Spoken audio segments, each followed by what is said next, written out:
कल्याण डोंबिवली महापालिकेतील राजकीय समीकरण बदलण्यामागची रणनीती ही मुंबईतूनच असल्याचे समजते।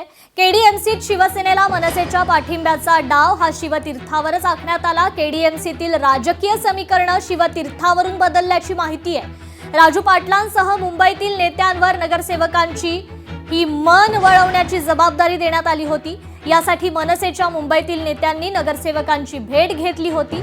आता यावर उद्धव ठाकरे काय भूमिका घेणार याकडे मात्र लक्ष लागून राहिलंय।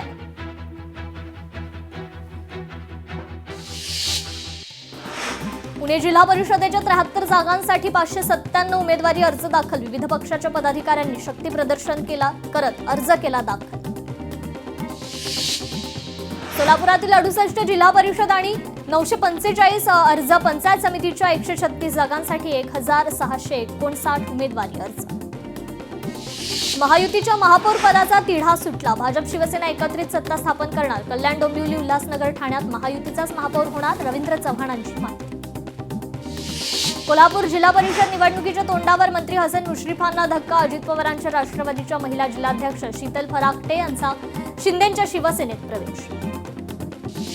कट्टर विरोधक हर्षवर्धन पाटील आणि दत्तात्रय भरणे एकत्र लढणार। भरणेंची आणि माझी वैचारिक लढाई होती, मात्र आता आम्ही सर्व जागा निवडून आणण्याचा प्रयत्न करू, हर्षवर्धन पाटलांचं मोठं वक्तव्य। गडहिंग्लज, चंदगड आणि आजरा तालुक्यात दोन्ही राष्ट्रवादी घड्याळ चिन्हावर एकत्र लढणार। मंत्री हसन मुश्रीफांच्या नेतृत्वाखाली विजयाची तयारी। पुणे जिल्ह्यात भाजप शिवसेना युती तुटली। जिल्हा परिषद आणि पंचायत समितीमध्ये शिवसेना स्वतंत्र लढणार।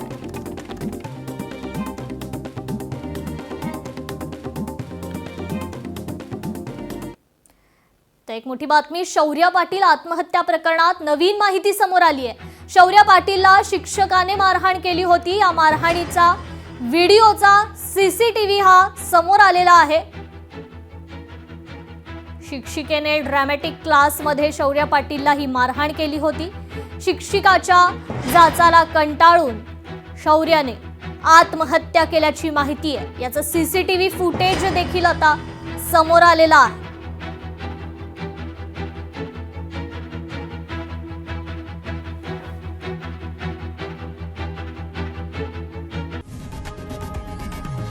लोकशाही मराठी ऐका, पहा, जागरूक रहा।